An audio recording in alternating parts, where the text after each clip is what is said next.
Hey, welcome to another episode of Mind Protein TV. I'm Konrad Spielnikov. And I'm Ralph Plum. All right, on today's episode, we are actually going to talk about email marketing and CRMs. You know, we've been getting a lot of questions after last episode that we did on email marketing and using different platforms, about more specifics about different options that are out there and what we like. So we're going to cover that extensively today. Yeah, in our lights on, lights off segment, we're going to talk about hiring employees versus hiring independent contractors, some of the benefits and drawbacks of both situations, and what works for different people in their businesses. Yeah, and finally in our Get Off Your Ass section, we are actually going to talk about, what you need to do in order to get most out of your email marketing campaigns and actually getting your message out there. So stay tuned, we have a great show for you, and we're gonna get started right now.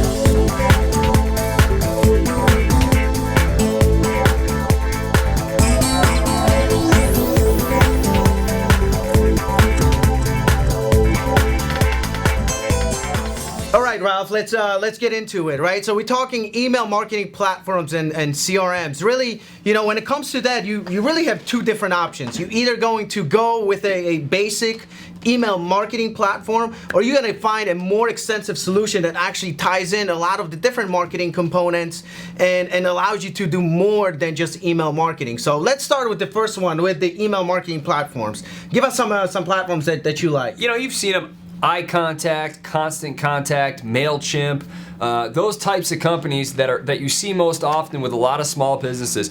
What I associate these and what I call them, they're really just content deliverers or like newsletter delivery services. They're pretty good. They have metrics in there, open rates, click rates, some of the other things that we've talked about in some past episodes when we're talking about email marketing. But what they do not do, and their biggest limitation is, they really don't implement taking leads and putting them into funnels and then running automated email campaigns, right?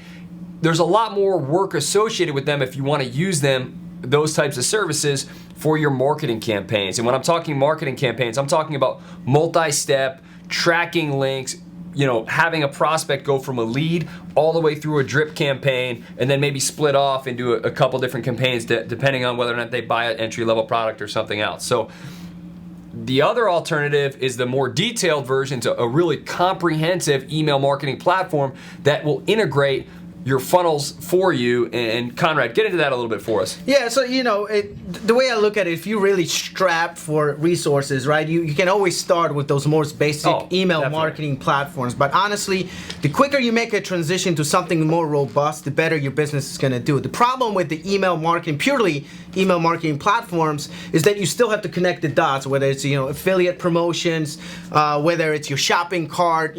Getting all of that connected takes time, energy, money, and it takes you away from your core business of actually promoting whatever it is that you're promoting, right? So this is why what we recommend actually using complete platforms such as Infusionsoft, for example, a great one for small business, something that we've been running our business on for quite some time. Now there's other opportunities such as Salesforce.com, right? If you use Salesforce, it allows you for a lot of expansion. Now, mind you, Salesforce is more of a CRM, sales-oriented platform that has these plugins or apps that allow you to make it, an email marketing platform, etc.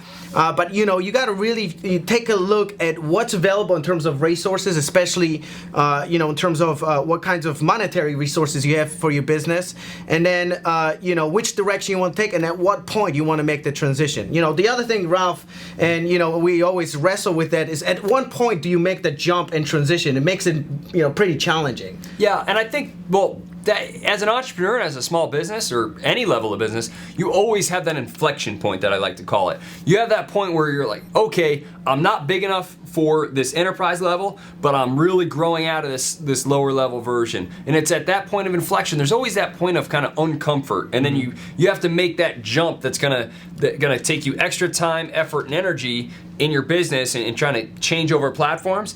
But then you have to make that change to get to the next level. And I think you encounter that all throughout your business in email marketing and what version of email marketing you try to use within your business, you're gonna have that same exercise. Now, again, we've done it a couple different times. We started out very early on. The first emails that I sent out when I was an email marketer way back in the day, the list that I had, I would send out a bunch of names, copy paste, copy paste, copy paste. Really rudimentary, but it got it done. It got me started to the point now where we know what the heck we're doing and we got to the next level. So it's important, know where you're at, and then make that step when you need to get there. Sure, but if you have an existing business, I would say that the quicker you can get to a more robust platform, even if you're not using even 100% of its features, the better off your business is going to be long term. And like Ralph said, there'll be times where you're going to feel a little bit uncomfortable with that growth. But what's the common phrase is if you're comfortable, you're probably not growing. It's so true with the business, and you'll be thankful to moving to something more robust, because it's going to open up whole new aspects of your business and getting in front of your customers. So definitely take a look at it. Some of the names that we mentioned on this episode, from iContact to Constant Contact, Infusionsoft, you actually will be able to find it on our site, direct links on it as well. So browse around, check it out, and the bottom line is start email marketing, right? One other quick suggestion that I do all the time, look at where you're getting emails from. So if you have a great internet marketer, see where he's sending his emails from. A lot of time there will be a little stamp at the bottom of it. See what type of email is coming from where, and then you can get some ideas to say, okay, I have a similar type business to this person, and you can check out that service. Either way, like Conrad said, go out there, explore the different options for you, and get it done.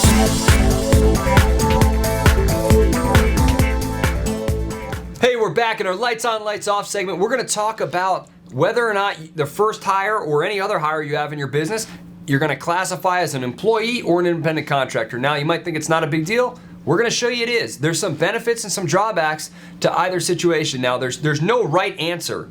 What we're going to do is we're going to show you what you need to look at and what the pros and the cons of each are, and you need to make the proper decision for your application. So let's first start out with employees. Conrad, what are some of the pros of hiring someone as an employee over an independent contractor? Well, the best thing about having an employee and somebody, especially if they come into your office, etc., somebody consistent who's there, what hours to expect them, and that they're not going to get pulled away in different direction by other projects. I think that's the main priority on the employee. Now, obviously, most people have concerns about hiring employees because they look at it as an annual investment of $30,000, $40,000, $50,000, right? And what I'll say about that is you have to look at it as a week to week, month to month investment, right? It doesn't mean if you get started with somebody that it's going to turn into a full-time relationship, right? The key is to get things going. And one other benefit of an employee is that usually when someone's hired as an employee over an independent contractor, they feel an increased level of loyalty to you, right? Because they know they're an employee.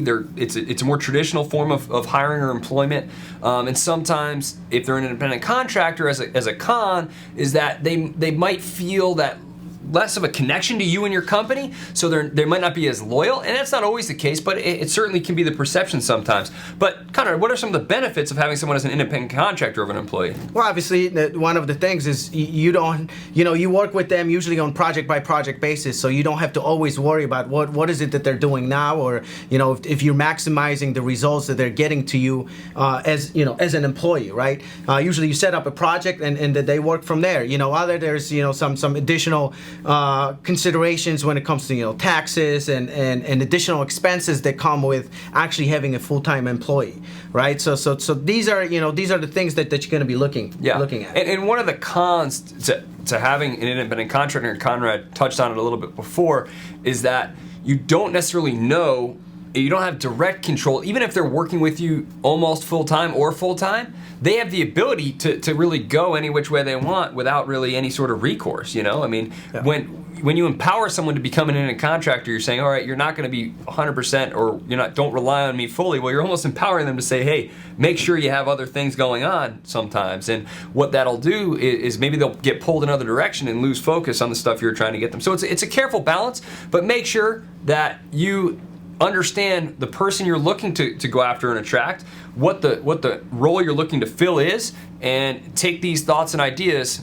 So let's make an evaluation. Hey, we got to dim it. This is one of those ones where you got to dim the light. We can't make a decision lights on or lights off. It really depends on what your situation is. We do it all the time. We hire independent contractors and we have a lot of employees in-house. So again, it really depends on your situation and what the particular situation is for that particular hire.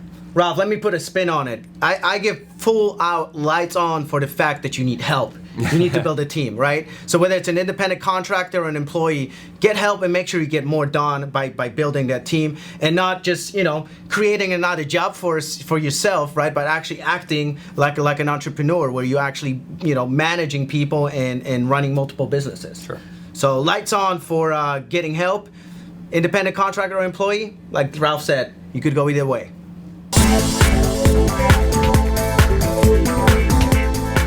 All right, today in your Get Off Your Ass segment, we're gonna talk about evaluating your email marketing platform. Well, first of all, you gotta take a look at your business. If you are not doing email marketing, it's time to get off your ass and actually start doing email marketing. However, if you are using email marketing platform right now and you're getting emails out there, what is it that, you know, everybody should do? The first thing I recommend is look at what your competitors are doing, or look at that business that you want to become that you are not right now, and look at what they're doing. Take some of their ideas. Every niche might be a little bit different. Take some of their ideas, see what they're doing, see what email marketing platform they're using, go to their website, figure out if it's right for you. Hey, if you're not sure about, you know, who are other companies, go to fortunebuilders.com, opt in, you'll see where the emails are coming from, or, you know, definitely go mindprotein.com, right? Make sure you opt in on our website here and see what solution we're using here as well. That would be a great starting point. Believe me, we've done a lot of research on that side of it because we are communicating via email quite a bit.